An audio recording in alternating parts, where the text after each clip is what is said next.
Please welcome to the stage Senior Vice President and Chief Architect of Expedia Group, Rajesh Naidu, in discussion with Skift Executive Editor and Founding Editor, Dennis Schaal.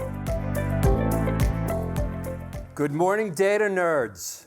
We hope you get your fix today, hopefully. Rajesh, thanks for being here. Thank you, Dennis, for having me here. As we've heard already, there's been a whole lot of transformation going on. We heard Sean and Drew from Marriott talking about the digital transformation over there. Expedia has been on a journey over the last few years. You guys have been busy knocking down data silos. Tell us about that journey and how it sets you up for some of these product rollouts you're doing today. Certainly.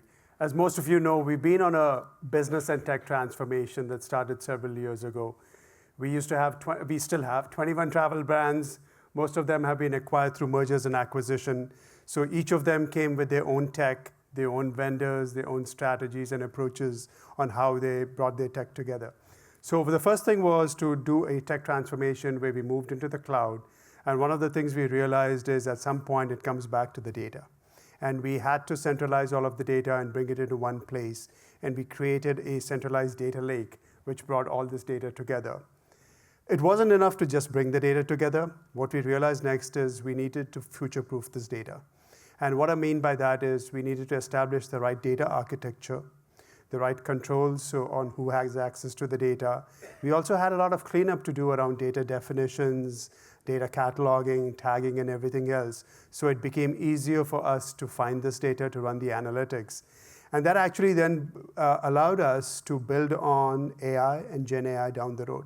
A couple of things that I'll tell you that the data strategy really helped us, Dennis. One is it allowed us to increase our velocity of experimentation. So we'll do a lot of A/B testing in our entire stack. And this year we were actually able to go 8x faster than we've ever gone at any point. Wow. And we brought a bunch of experimentation platforms and ML platforms. We had 10 different ML platforms within the company. All through these different acquisitions, we converged onto a single stack. A key thing for us also from a data perspective was it allowed us to get to our one identity and one traveler profile. Because at the end of the day, the last thing we want to do for a traveler is have a different experience on each of our brands. So this was all centered around the data strategy. Right. I wanted to ask you about that. What actually is in a traveler profile? Where do you get the data from that? How does that work? Yeah. So what we have really is what we're looking at. We have about 70 petabytes of data. We've talked about this publicly. And within that, we have booking patterns. We have traveler preferences. We also have some of the needs of our partners in that, which is what is unique, because we understand where there are pain points for our partners and how we can service those partners better by bringing this data together. So we're really looking at traveler preferences and booking patterns to then stitch things around personalization and drive benefits for the travelers and partners. Everybody always talks about Netflix and Amazon as being these great companies doing personalization. But travel has to be just so more complex than where am I going to buy the next pair of shoes or what movie am I going to watch. So how do you deal with that? I mean, travelers' preferences are always changing. Yeah, so what we really study is we want to look at how do you interact with what's on our site. By running these A/B experiments, sometimes we're looking at, are you looking at certain images? Are you clicking on certain things? What behaviors can we infer? And the other thing with some of our newer products now is we're trying to look at how you interact. Can we do a smarter search for you down the road? Can we personalize the images and the content? So if you're coming back to this site again, if you haven't booked, where was the last transition point where you left? Can we bring you back in, draw you into the funnel again, make you an offer or something like that to actually push you to make the reservation and make that conversion? So a lot of it is about, like you said, we look at what are the search history you're looking at. And if you know certain things where you're looking for a vacation to Mexico, for example, what we've done now is we're able to do destination comparison. So part of what we want to do is gather some insights about what you have, show you the destination comparison options over there, and hopefully by studying your behavior and how you interact with that, we can get better at offering you something. It's sort of like a meta search, isn't it? Because a lot of that is comparing prices destination to destination. That's right. Comparing prices, comparing destination, comparing actually the amenities and the offers that these destinations have. So right. I think a lot of time people are looking at, I want certain specific things. So how do we make that easier for us to gather from you and also serve that up the right way? Right. So You also depend on partner data, right? So how do you blend that with your own data? What kind of data do you get from partners? Do they share their booking data with you? So we do have the booking data on our platform because we are a merchant of record for all the transactions that happen on our platform. So we actually share that data with our partners.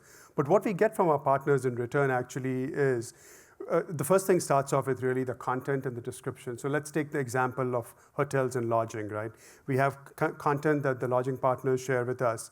We actually have tools that we provide our partners to improve the quality of their content and the recommendations. Right. So we offer a product which is powered by AI, where essentially what we do is we look at the traveler bookings, we look at feedback from our travelers, we look at refund data and other things, and actually work with our partners to tell them, look, based on the travel history, based on what we're seeing here, here are some friction points, here are some things you can do to improve the listing of a property. The other thing we are doing on our vacation rental business, for example, is property owners or property managers are submitting listing descriptions and things like that. We are taking advantage of generative AI and other things to do better summarization, augmentation of these descriptions and content to provide richer content for the travelers. Right. So we work with partners constantly to help them improve their product. And in return for them, it's really the travel bookings that we pass on to them. I was going to ask you about vacation rentals. I think using Gen AI for vacation rentals is even more complex probably than for hotels because the inventory is so different. So you talked about the property descriptions and stuff like that. But when do you think, or do you think, there'll be a more broad-based application of Gen AI in the short-term rental sphere? I think there will be, right? And we are learning and iterating through that. We are doing some experiments right now to see what can we do in terms of smart search comparison for listings and things like that. So there's things we can do within our content space for sure, which we can provide to the travelers so that they can compare multiple properties and destinations and things like that. So just like lodging, we want to look at it in the vacation rental space also at this time. Right. Before I forget, put some questions in the app and we'll try to get to them during the session. So how do you maintain quality control over your data? How do you make sure it's valid? How do you make sure it's relevant? Yeah, that's a great question. So we have a few different checks and balances within our system. So like I talked about before, with the data strategy, we put in data quality checks and data governance checks within the company. As we've started dabbling more and more into AI and Gen AI, we have created a responsible AI principle set that we share with the entire organization. These are the higher level overarching principles that we expect everybody in Expedia Group to adhere to. We have an executive sponsored responsible AI council, which is looking at what data we have, how is the data supposed to be used and intended to be used and things like that. And then on a more active basis, we have responsible AI and data quality working groups. So these are teams that work with each of the product and engineering teams to review the designs, to actually test sometimes. We do a lot of internal testing also of the product to ensure that we are meeting our own internal bar as well as any of the regulatory requirements and other things. So we do that aspect of it. The other thing which is from a data quality perspective really important for us, you talked about earlier, Dennis, is the feedback loop from our travelers. Right. So we look at the review data, right? So if somebody said there was a pool at this property and there is no pool, we pick that up.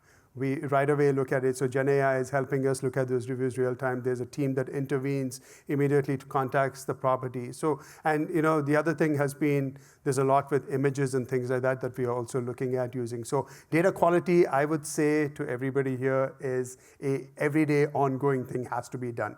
It's not a once, you can't just say, I'm done with data quality, I'll come back and look at it next month, next week, or tomorrow.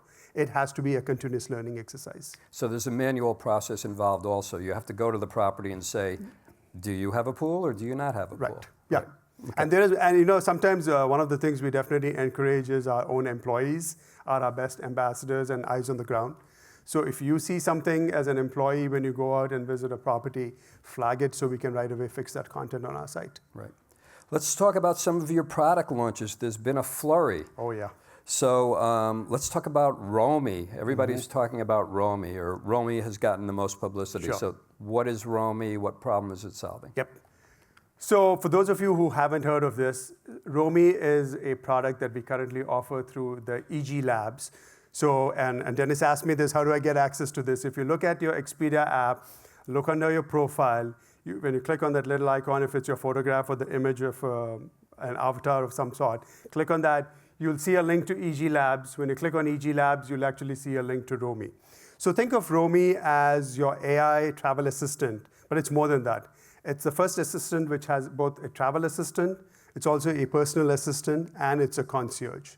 And what I mean by that is you can actually include Romy in smart trip planning and trip itinerary building. So you can add it to your group chat planning. So right now, if you're doing a group chat with your friends, I'm doing one with my family right now for a trip to Scandinavia. I've added Romy to the group chat. You can add them, and you can reference @Romy anytime if you want to ask summarization and things like that. So what Romy is doing is listening to looking at the conversation, gleaning the travel content within that conversation, being able to take that information out. And we are actually powering a smart search capability, so you can take the travel content, push it into creating a trip on our Expedia app or the site.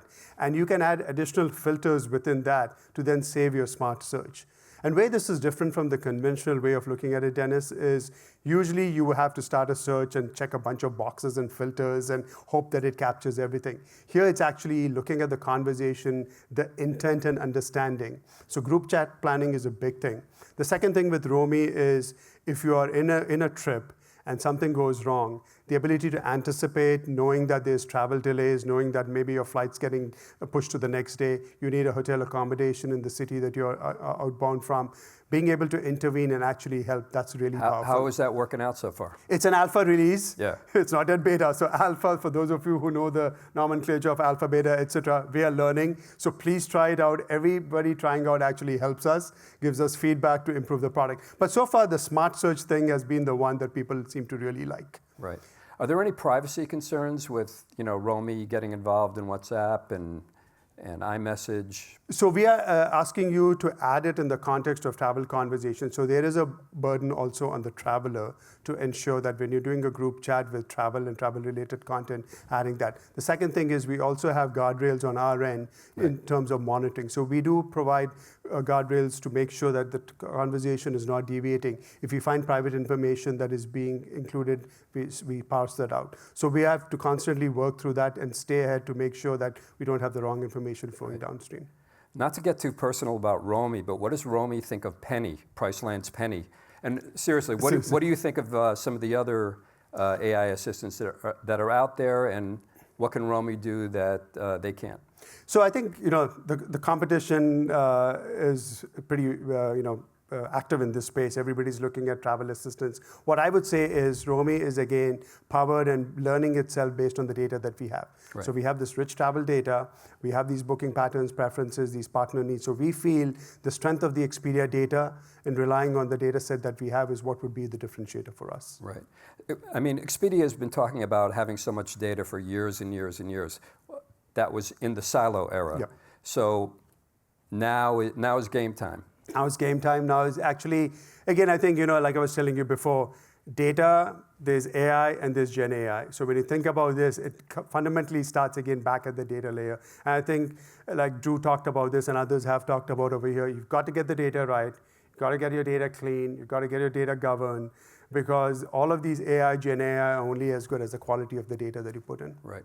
So you use ChatGPT, but you also have your own internal large language models, right? So how do they coexist and work together? Yeah, so our philosophy right from the get-go has been to be vendor agnostic and to look at what are the best plug-and-play LLMs that we have. We started down the journey with ChatGPT, as you know, but we did 2 in-house LLMs last year for property summarization and amenity summarization. So answers that people would ask is there a pool or is there Wi-Fi in a hotel or something like that? So all of that summarization was done with our in-house LLM. So we're constantly looking at the marketplace to look at, if we decide to buy a third-party LLM, what is the differentiator and the advantage that it would provide?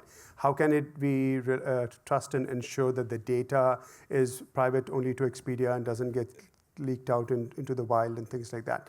But we made some good progress on in-house LLMs, and we believe that we'll always have a balance on the mix. So an advice I would give everybody is look at a vendor agnostic strategy so you're not locked in, and also build the guardrails so that you can keep the conversations focused on travel and not off the rails.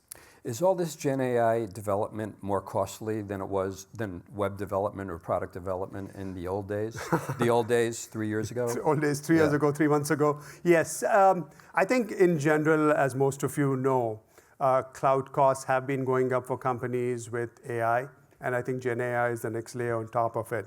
One of the things I was giving Dennis an example earlier was with Gen AI, the construction of the prompts and the responses that you get back are going to be important, because you can really have it run wild if you don't watch that. So you have to provide the right guardrails. You got to keep the context narrow, bring the traveler back into the conversation so you can guide it. So some of the techniques we've been using on the Gen AI side, for example, are there ways to cache this information so that we can serve results up quickly? What are other techniques that are out there? Fine-tuning of models, as most of you may have heard, is an approach that you can do. The training data sets, how do you train your data? So there's a lot of different techniques you can apply. But yes, in general, I would say Gen AI will be costing us a little bit, but we got to look back at the benefits for the travelers and the partners and the return on investment. An audience question, what are some of the things you've learned? I mean, you said, like for Roma, you're still in alpha. Yep. But what are some of the concrete things that you've learned? Yeah, so I think the things that we've definitely learned is from an AI perspective, we can apply it for our travelers, we can definitely apply it for the partners, but we can also apply it internally. So I'll give you some examples of internal that we found, right? So we have a large development team, we have coders across the globe. We've started using GitHub Copilot to help the coding teams with code generation, test case development, other augmentation techniques and things like that. We've built things around our fraud prevention, which has been a big lift for us internally in terms of preventing fraud, but we've also been able to externalize that and offer as a product. So as we're looking at the AI and Gen AI, the learnings we've had is, while we build it for ourselves, the power in this for us is to unlock and provide this to our partners and make this available. So even with some of the announcements from earlier this month, we are going to be offering it through our partners, through our template site process for some of the comparisons and things like that. So we just don't want to lock it within our four walls and keep it to ourselves. We really believe in travel, the force of travel for good, of unleashing this. I think the key learning I will also say is the technology is moving really fast. I mean, if you look at last year to this year, just the progress in Gen AI, every month, every day, there's something new coming out. Right. So how do you keep your teams focused? Because there's a lot of inclination internally for teams to go out and try things. So we have policies and guardrails that we have put in place saying, here are tools that you can use. Here are sites you should not be using with Expedia data. So you've got to protect your employees from and you've heard examples. There have been examples of Samsung and others who lost proprietary information because they thought they were just putting their test data out there to try. They're not realizing that it actually gets available to everybody else. So provide the protection and the training to employees is what I would say. So you have a huge B2B business. So Romy's going to get out there on some of your partner sites? Eventually, I think we would like to not keep it locked to us and offer it to our partners too. Right. Some people say that Expedia is shooting itself in the foot with its B2B business, that you're going to get disintermediated by them. But you're still going to put all those... I think we'll evaluate, right? Like we've been cautious. So if you look at it, fraud prevention as a service, we took our fraud product, offering it to partners. We're offering the comparison products. I think as we look at it, if it makes sense, business sense, the right thing to do for the partners, I think we'll unlock it and provide it to partners. Talk about some of these other product launches. Itinerary Builder, Review Summaries. Yep. So Itinerary Builder, that is the one where, again, like we talked about before, with Romy, the ability to look at the conversation, propose an itinerary, and bring that into the trip. We already provide Itinerary Builder today through the ChatGPT interface that we have in the Expedia app. I've used it personally for a lot of things. A day trip, I even tried it yesterday to see what can I do in 2 hours in the downtown, in this area of New York City. So those recommendations are available. What we're trying to do is make sure we take that intent, make it easy to bring that into the trip, into the application, and how do we then convert that into a booking? Because at the end of the day, that's what we're going after. As far as the review summarization, last year we started with what I call the foundational elements of this. You could get answers to questions about the property, or answers to questions about the amenities of the property. And that was early on as we just used simple LLM stuff. We built the in-house LLMs, and what we've done now is actually we are doing the review summarization. We're looking at all the reviews that have been posted for a location, doing that review summarization and putting it at the very top. So before you even go further down into the search details, you can look at the review summary. Very similar to what Amazon is doing with its products these days. We felt there's a lot of power and value in bringing. So that review summarization, that LLM, we're using our in-house LLM for. Right. So I think users like to see things at a glance really quickly. And I think that's what we're trying to provide and cater to them. A question from the audience, which I'll paraphrase. Sure. Who is using these products? Are a lot of people using the products so far? Yeah, so I think travelers are interacting with the product. So Okay. the review summary and everything else shows up right away on the site. Right. So if you're searching for a destination, I think destination comparison is going to be a powerful tool that we expect travelers to start. And I think the way I divide at a high level, if you divide the audience, Dennis, in general, is you have the travelers who know where they want to go and exactly what they want to do. And you have the travelers who are not sure and trying to discover. And think really the power of LLMs and Gen AI and all of these is going to be in that discover phase, helping those travelers, helping them navigate to what makes most sense for them and guiding them. So I think we feel that all travelers will use it. And then we're also, remember, we're not forgetting our partners, because a lot of these things, we're also providing these capabilities to our partners. Right. I interviewed Omri from Agoda, the head of Agoda, at our India summit, and he said he didn't think that the travel AI assistants in general will really take hold. That eventually there'll be different use cases for Gen AI than that. What's your take on that? Yeah, so what's interesting is a lot of the travel AI assistants initially are more a chatbot type right now, right? So you have to interact with them, ask a question, it responds back. It doesn't know anything about you. It doesn't know your preferences. It doesn't understand where you are in your journey and the context. I think what's different with what we are bringing to the market now with Romy is something that is going to learn from you, that is going to be alongside you and also gets this smart intelligence over time. So where we are taking this is, rather than making it just a bidirectional conversation interface, making this a trusted assistant. So I think with Gen AI, and you're probably also seeing this in some other industries where this is going to be happening, where it's going to be no longer just the chat interface, but actually an accompaniment. Right. And so I think the concierge and the virtual assistant and the travel assistant, we feel, will be the differentiator for us. This has been a great conversation. Thank you, Our Dennis. bi-directional conversation is over. Thank you. Thank you so much. Appreciate it. Thanks.